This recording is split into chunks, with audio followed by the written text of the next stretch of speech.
오늘 또 함께 하신 우리 모든 성도님들 하나님의 은혜가 풍성하게 충만하게 임하시기를 바랍니다. 아멘. 우리 좌우 옆에 계신 분들과 다시 한번 인사 나눠보겠습니다. 잘 되고 있습니다. 기대가 됩니다. 잘 되고 있습니다. 기대가 됩니다. 네.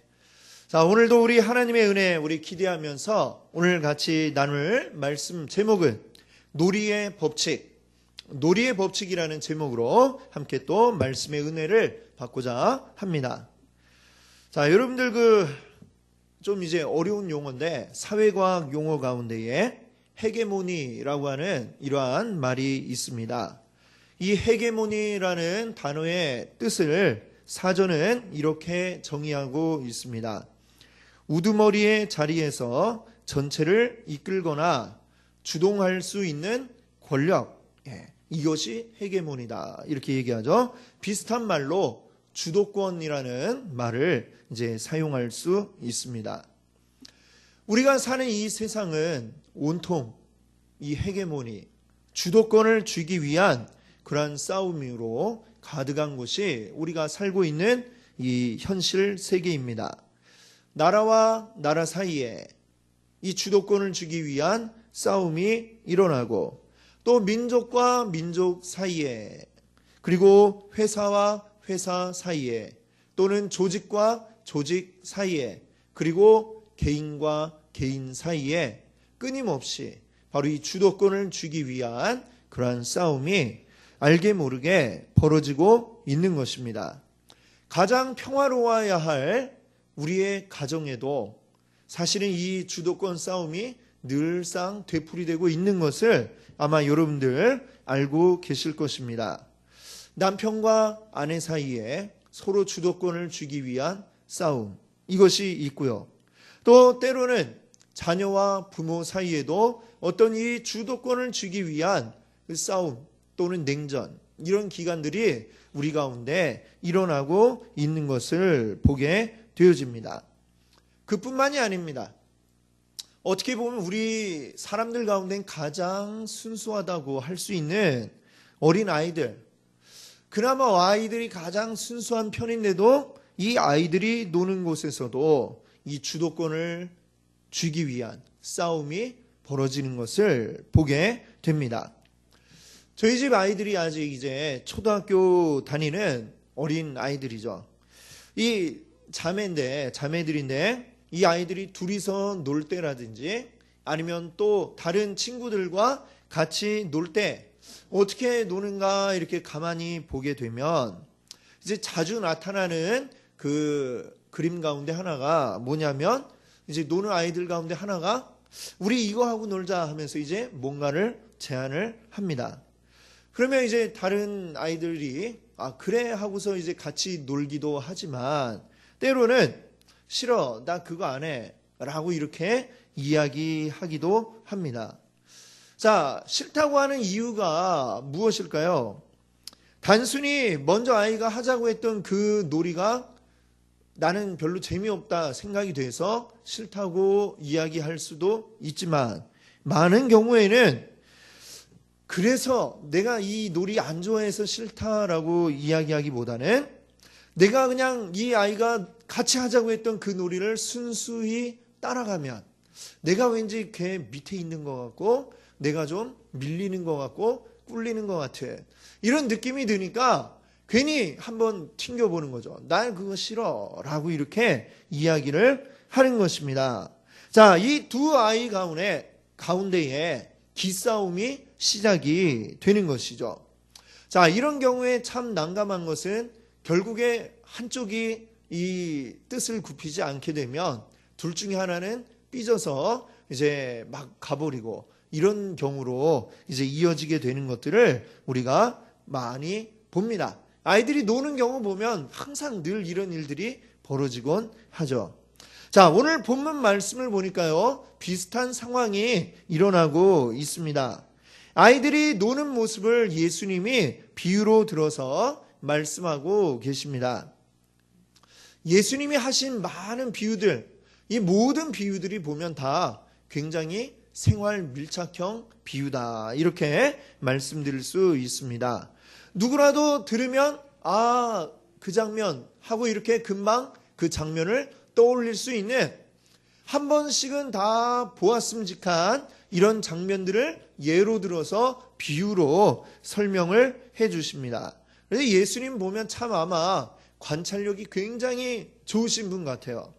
그래서 늘 일상에서 벌어진 일들을 잘 눈여겨보셨다가 아주 기가 막힐 때 적재적소에 이것을 비유로 탁 던져놓으시는데 굉장히 아주 우리에게 그렇구나 라고 하는 감탄을 불러일으키는 이러한 비유를 말씀을 하십니다. 자, 오늘 이 비유는 장터에서 놀고 있는 아이들의 이 모습을 비유로 들어서 설명하고 계십니다. 예나 지금이나 아이들이 모여서 놀 때에 특별한 놀이기구가 없을 때에는 이 아이들이 주로 하는 놀이가 뭐냐면 역할놀이입니다. 역할놀이. 자기들끼리 어떤 상황을 이제 부여하고 그 상황에 맞는 역할을 이제 흉내내 보는 이러한 놀이를 하게 되죠. 우리가 잘 아는 놀이 가운데 이제 엄마 아빠 놀이가 바로 그런 것이죠. 아이들이 맨날 모이면 하는 게 뭡니까? 우리 엄마 아빠 놀이하자. 그래갖고 내가 엄마 할게. 너는 아빠 해. 그리고 또 그 중에 또 애기도 있습니다. 너는 애기 해. 그러면 애기는 그냥 계속 응애 이러고 그러고 있는 모습을 봅니다. 이렇게 자기들이 각자의 역할을 맡아서 이제 자기가 보아왔던 아빠의 모습 또 엄마의 모습을 그대로 이제 그 놀이를 통해 보여주죠. 그래서 집에서 맨날 화만 내는 엄마 아빠는 그 놀이에서 바로 티가 납니다. 계속 막 화만 내고 이러는 그 모습이 나오죠. 자, 오늘 본문 17절에 보니까 이제 이 아이들이 역할 놀이를 하는데 어떤 놀이를 하느냐? 17절에 이르되 우리가 너희를 향하여 피리를 불어도 너희가 춤추지 않고 우리가 슬피 울어도 너희가 가슴을 치지 아니하였다 함과 같도다. 자, 이 말씀이 이야기하는 것은 두 가지의 그 역할 놀이를 말하고 있는 것입니다. 피리를 불었다, 너희를 향해 피리를 불었다라고 하는 것은 결혼식 놀이를 의미하고 있고요. 슬피 울었다라고 하는 것은 장례식 놀이를 지금 이야기하고 있는 것입니다.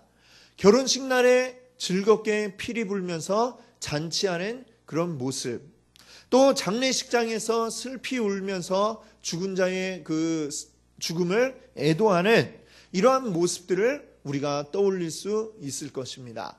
그 모습을 이제 흉내내서 역할 놀이를 하는 게 바로 이 결혼식 놀이, 장례식 놀이인 것이죠.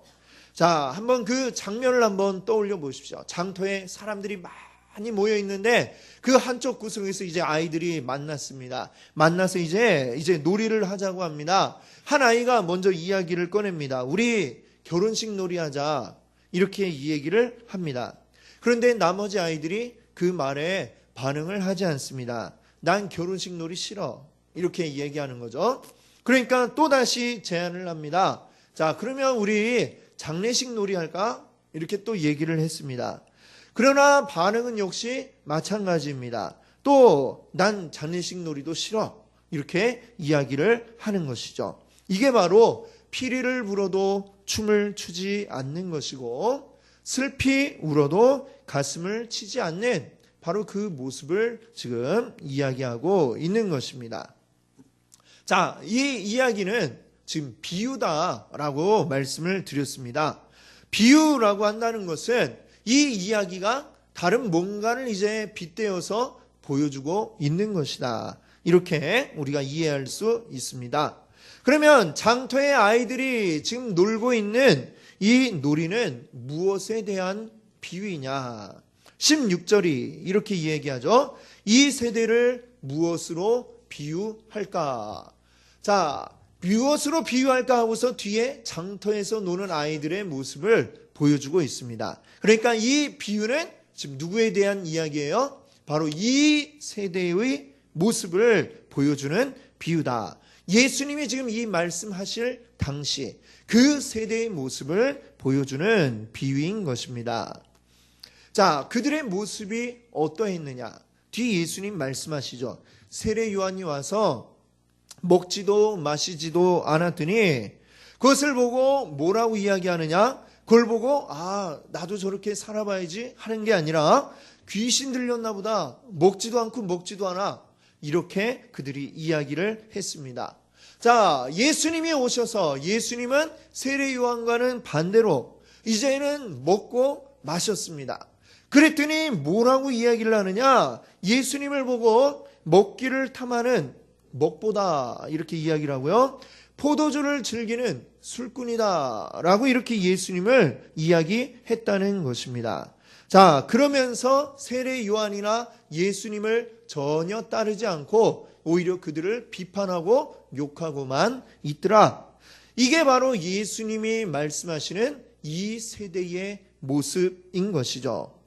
자, 처음 말씀드린 것처럼 아이들이 놀이를 할 때에 처음에 누가 제안을 했을 때 이걸 거부하는 이유가 뭡니까?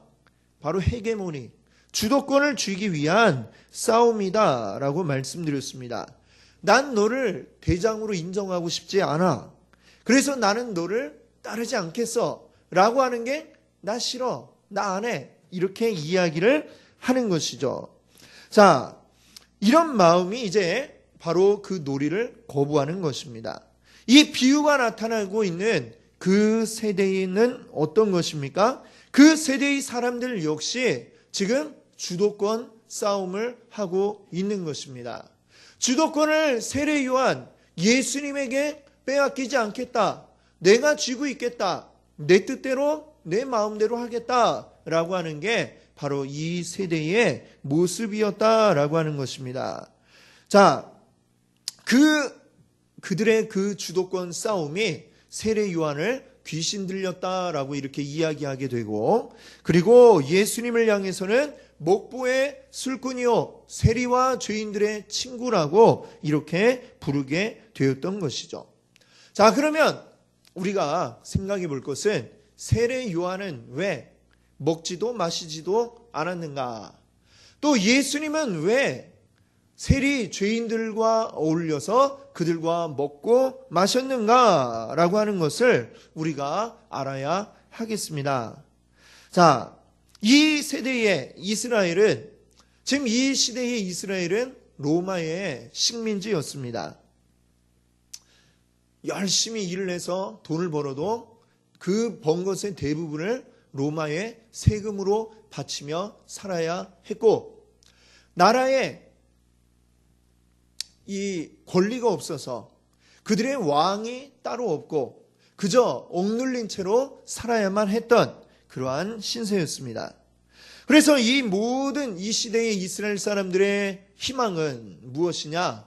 하나님께서 약속하신 메시아를 보내주셔서 그 메시아가 로마 정권과 싸우고 그렇게 해서 마침내는 이스라엘을 독립시키는, 이것을 그들이 마음의 희망으로, 꿈으로 품고 있었던 것입니다. 자, 이런 이스라엘 사람들에게 세례 요한과 예수님의 모습은 자기들의 희망했던 메시아의 모습과는 굉장한 차이가 있었던 것이죠. 자, 처음에는 세례 요한이 나타나서 이야기할 때에 뭔가 심상치 않다, 뭔가 비범한 사람이구나, 그가 혹시 메시아일까 관심을 보였습니다. 예수님이 나타나셨을 때에도 사람들은 관심 보였습니다. 분명히 심상치 않은 분이구나, 뭔가 일을 낼 것 같다 라는 생각을 가지고 그 예수님을, 또 세례 요한을 주시해서 들여다봤습니다. 그런데 어땠습니까? 그 모습이 자기들의 희망과는 점점 멀어지고 있는 것입니다. 사람들을 모아서 어떤 사람들을 조직화하고 그것을 권력화해갖고 맞서 싸우는 이런 모습을 보이는 게 아니라 자꾸만 이상하게 세례 요한은 광야로 사람도 없는 곳으로 들어가고 이상하게 혼자 낙타 털옷을 입고 있고 그 광야에서 나는 메뚜기를 잡아먹고 지내면서 그렇게 살고 있는 겁니다. 저 사람이 어떻게 이 로마와 맞서 싸울 수가 있지? 의문점을 가질 수밖에 없었죠. 자, 예수님이 나타났습니다. 예수님이 나타나서 또 많은 사람들을 모았습니다. 그들에게 하나님의 나라에 대해서 이야기를 하고 또 때로는 병자들을 일으키기도 합니다. 그러나 거기까지입니다. 그 이상 뭔가 이 사람들을 조직화하고 우리 로마와 맞서 싸우자 이런 이야기를 전혀 하지 않고 있는 것입니다. 그래서 이 모습을 보면서 이들은 세례 요한은 우리가 말하는 메시아가 아니구나. 그러면 그 희망이 깨져버리니까 오히려 비웃기 시작했던 것이죠. 예수님을 보면서도 우리가 말하는 그런 메시아가 아닌가 봐. 희망이 사라지고 나니까 비웃음과 조롱을 던지기 시작했던 것입니다.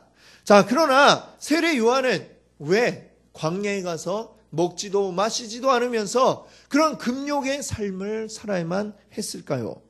자, 세례 요한은 사람들에게 회개의 필요성에 대해서 보여주고 싶었던 것입니다. 그래서 늘 사람들에게 외친 말이 회개하라, 천국이 가까웠느니라 이러면서 사람들에게 외쳤습니다. 회개하려면 비통해하고 내가 먹는 것 마시는 것 이것에 집중하여 살아가는 게 아니라 금욕하면서 하나님 앞에 통회하는 삶을 살아야죠 하면서 직접 삶으로 보여준 게 금욕적인 삶이었던 것입니다. 자, 반면에 예수님은 어떠하셨습니까? 예수님의 모습은 사람들에게 먹기를 탐하는 사람처럼 또 포도주를 즐기는 사람처럼 비춰졌습니다. 그러나 예수님은 이 땅 가운데 오신 분명한 목적이 있죠. 구원을 우리에게 주기 위해서 오신 것입니다. 그 구원을 우리에게 주기 위해서 또 구원을 얻기 위해서 찾아오는 모든 자들을 만나고자 하시는데 예수님에게 있는 자, 많이 가진 자 이런 사람들은 아무 아쉬울 게 없으니까 굳이 예수님을 찾지 않았습니다. 예수님이 만날 수 있는 자들은 가난한 자, 병든 자, 그리고 사람들에게 멸시와 천대를 받는 죄인과 세리와 같은 자들만이 예수님을 찾아오고 예수님께 다가오는 것입니다. 그래서 예수님은 그들에게 복음을 전하기 위해서 그들에게 구원의 소식을 전하기 위해서 그들과 함께 만나서 그들이 일상적으로 하는 모습을 같이 그 가운데 들어가셔서 같이 그들과 먹고 같이 그들과 마시고 어울리시면서 그들에게 복음을 전하셨던 것입니다.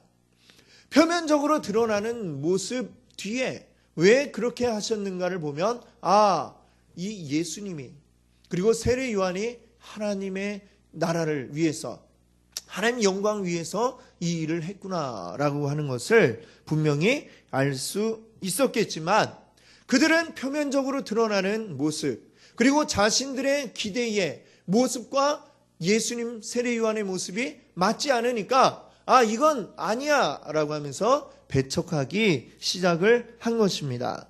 자, 그들의 주도권, 내가 가지고 있는 어떤 틀, 이 메시아의 모습, 이 틀에 맞춰보려고 했는데 맞지 않으니까 그것을 거절해버린 것이죠. 자신들의 주도권을 놓지 않았던 것입니다. 자, 결국 이것은 무엇입니까? 세례 요한과 예수님이 누구의 일을 하기 위해서 그렇게 하셨던 것입니까? 하나님의 일을 하기 위해서 그렇게 하셨습니다.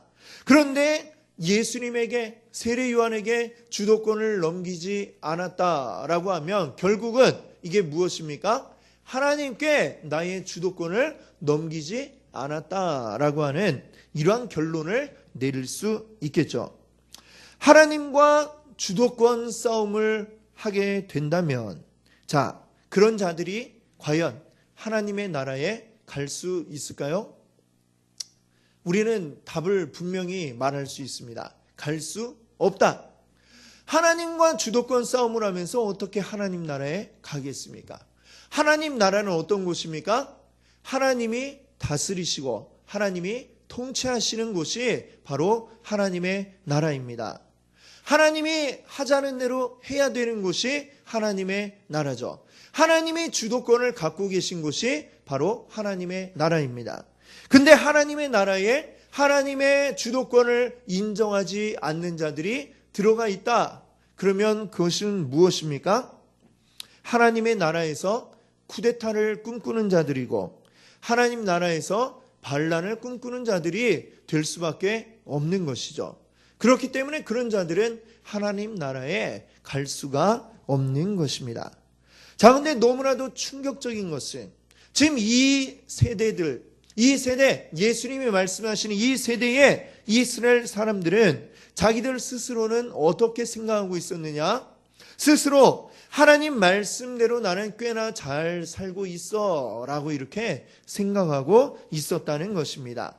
사실은 그들은 하나님의 주도권을 거부하고 자신들의 주도권을 위해서 살고 있었지만 그러면서도 머리로는 착각을 한 것이죠. 나는 하나님 뜻대로 살고 있는 거야. 이렇게 착각을 하고 있었다는 것입니다. 자, 그러나 하나님께서는 정작 그들이 배척했던 세례 요한을 통해 또 예수 그리스도를 통해서 메시지를 전달해 오고 계셨던 것입니다. 지금 이 세대의 모습은 하나님이 놀이를 제안했을 때 나는 그게 싫어라고 하면서 거부하는 그 장터 아이들의 모습처럼 그대로 비춰주고 있는 것이죠. 그 모습을 보시면서 예수님은 지금 탄식을 하고 계신 것입니다. 자, 이제 이 이야기의 초점을 이제 우리에게로 한번 맞춰볼까요? 우리는 지금 어떤 놀이를 하고 있습니까? 하나님이 제안하는 놀이를 하고 있습니까? 아니면 내가 하고 싶은, 내가 좋아하는 놀이를 하고 있습니까? 20세기에 예언자라는 이런 별명을 가진 미국의 토저라고 하는 이 목사님이 있습니다. 이 목사님이 이야기하기를 오늘날 교회가 무기력한 이유를 뭐라고 설명하고 있느냐? 제가 한번 읽어드리겠습니다. 우리는 너무 안일하고 너무 부유하고 너무 만족하다. 우리는 우리 선조의 신앙을 붙잡고 있으나 그 신앙이 우리를 붙잡고 있지는 않다. 우리는 모든 보물 중에 가장 값진 보물을 맡았으나 이 보화에 우리를 던지지 않았다. 마지막 구절이 지금 우리에게 참 다가오는 말씀 같습니다. 우린 모든 보물 중에 가장 값진 보물을 맡았으나 그 보화에 우리를 던지지 않았다. 주님께서 우리에게 이 재미있는 놀이를 탁 제안을 하셨는데 우리는 기꺼이 그걸 하겠다고 하지 않고 있다는 것입니다. 내 마음대로 다른 놀이를 할 거야. 나는 그거 말고 다른 거 할 거야. 나는 이게 재미있어. 다른 걸 계속 생각하고 있는 것이죠. 자, 이렇게 내 마음대로 법칙을 만들고 따라가고 있는 교회 그리고 성도, 그들은 힘을 잃을 수밖에 없습니다.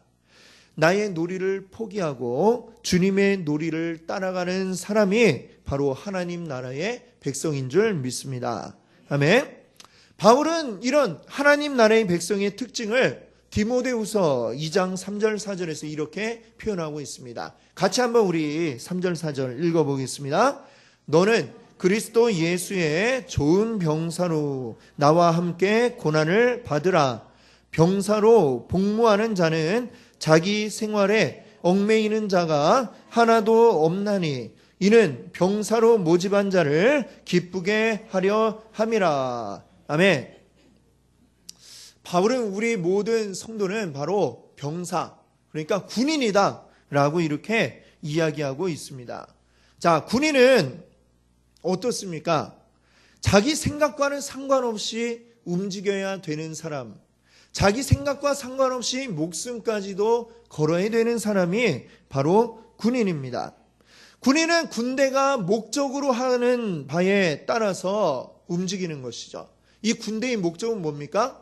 전쟁이 일어났을 때 그 전쟁에서 승리하기 위한 목적을 가지고 있는 곳이 바로 군대인 것입니다.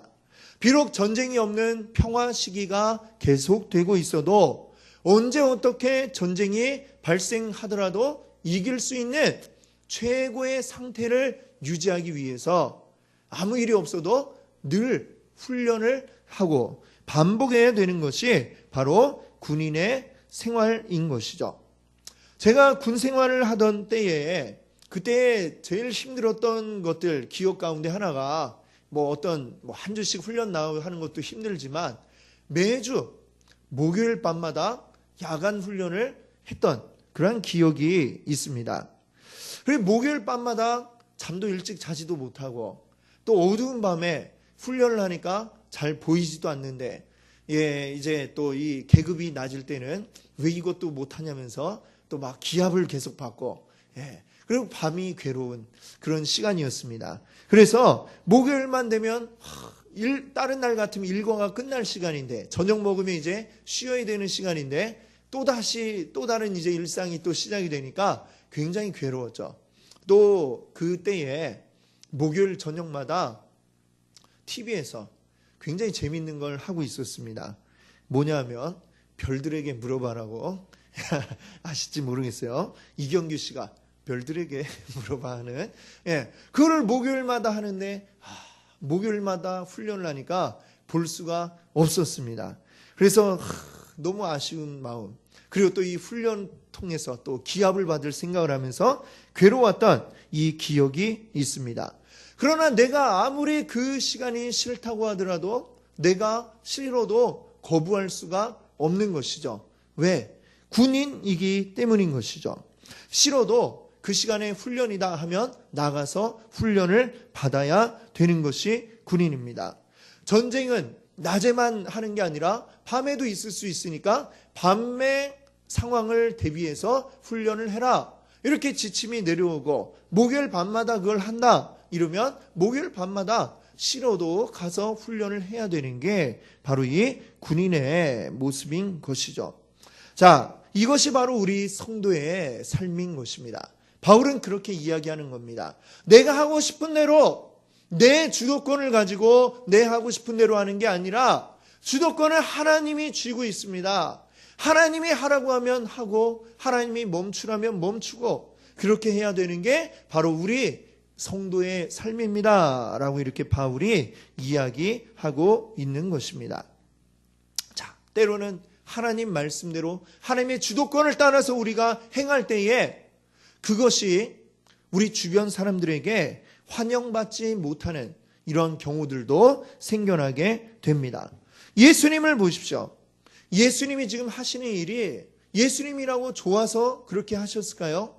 지금 세리와 죄인들의 친구라고 불려지고 있습니다.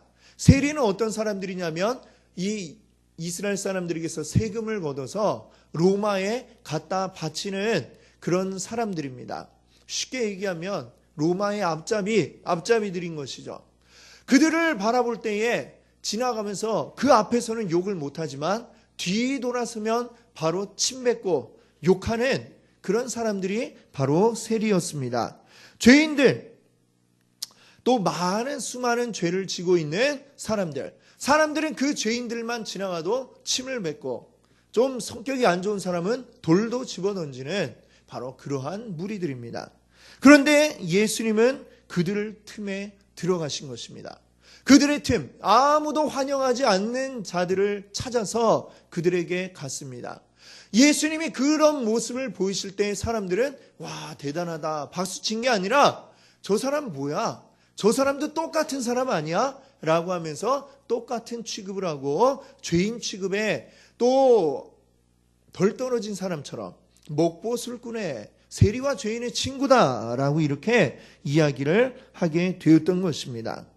자, 그러나 예수님이 이렇게 사람들에게 놀림당하고 무시당하면서도 계속 그들을 찾아가서 만나셨습니다. 왜 그렇게 하셨을까요? 예수님은 쉽게 얘기하면 죄인들을 고치는 의사였습니다. 의사가 환자와 만나지 않고 어떻게 그 환자의 병을 고쳐줄 수가 있겠습니까? 어떻게 보지도 않고 그 환자를 진단하고 그를 고쳐줄 수가 있습니까? 환자와 만나고 환자와 접촉을 해야만 그를 고쳐줄 수가 있는 것이죠. 최근에 전 세계적으로 우리를 공포에 몰아넣고 있는 치명적인 바이러스가 있죠. 에볼라 바이러스. 여러분들 많이 들어보셨을 것입니다. 사람의 원래는 밀림 속에 그 박쥐들에게 있던 바이러스라고 하는데 이게 지금 사람에게 전염이 되니까 사람의 목숨을 위협하는 치명적인 바이러스가 된 것이죠. 자, 근데 이 바이러스가 워낙 심한데 이게 아프리카 지역에서 이제 발병을 하다 보니까 여러 가지 의료 시설이 부족하고 또 의약품이 부족하고 그 환자들을 돌볼 수 있는 이러한 것들이 많이 부족한 실정이죠. 그래서 많은 나라들이 그들을 위해서 이제 의료진을 보내고 또 의약품을 보내는 이러한 일들을 했습니다. 우리나라도 역시 그 서아프리카 지역으로 이제 의료진을 파견을 했습니다. 자, 이 치명적인 바이러스 상관없이 우리나라에서 있을 수 있는데 굳이 그곳에 간 사람들, 누가 억지로 시켜서 간 게 아니라 자원해서 그들이 그곳에 갔다는 것이죠. 그 의사와 간호사들, 그들은 어떤 마음을 가지고 갔을까? 어떤 신문 기자가 이제 익명으로 인터뷰를 한 것을 보았습니다. 익명을 요구한 한 의사와 인터뷰를 했는데 왜 그곳에 가려고 하는 사람들이 있느냐? 이렇게 물어보니까 의사이기 때문에 우리는 갈 것이다. 이렇게 얘기를 했다는 거죠. 그곳에 도와야 할 환자가 있고 치료해야 할 환자가 있기 때문에 우리는 갑니다. 라고 이렇게 대답을 했습니다. 때로는 잘못되면 내가 죽게 될 수 있다 할지라도 그곳에 도움을 필요로 하는 사람이 있으니까 의사들은 그곳에도 가는 것입니다. 예수님의 마음이 바로 그러한 마음이시죠.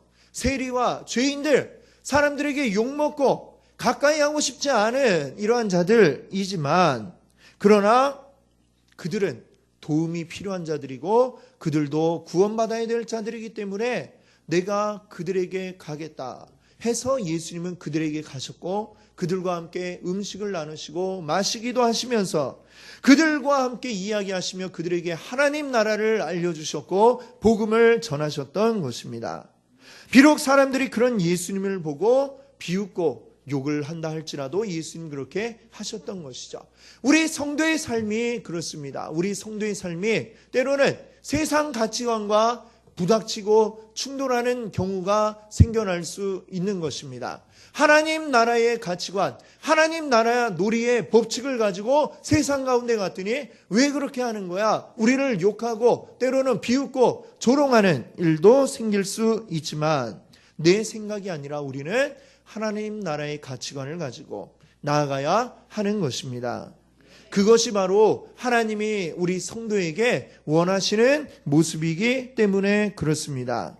우리는 내 생각이 아니라 하나님의 생각을 따라가고 내 놀이가 아니라 하나님의 놀이에 응해서 우리가 함께 따라가야 하는 것입니다. 그 길이 비록 험할지라도 그 길을 가느라고 사람들에게 손가락질 당하고 왕따를 당한다 할지라도 우리는 하나님이 하고자 하시는 그 놀이의 법칙을 따라가야 될 줄로 믿습니다. 하나님이 피리를 부시면 거기에 맞춰서 춤을 추고 하나님이 슬피 울면 가슴을 치면서 슬퍼해야 하는 게 바로 우리의 삶인 것입니다. 우리 날마다 우리 하나님의 놀이에 동참하시는 우리 모든 성도님들 되시기를 바랍니다. 기도합니다.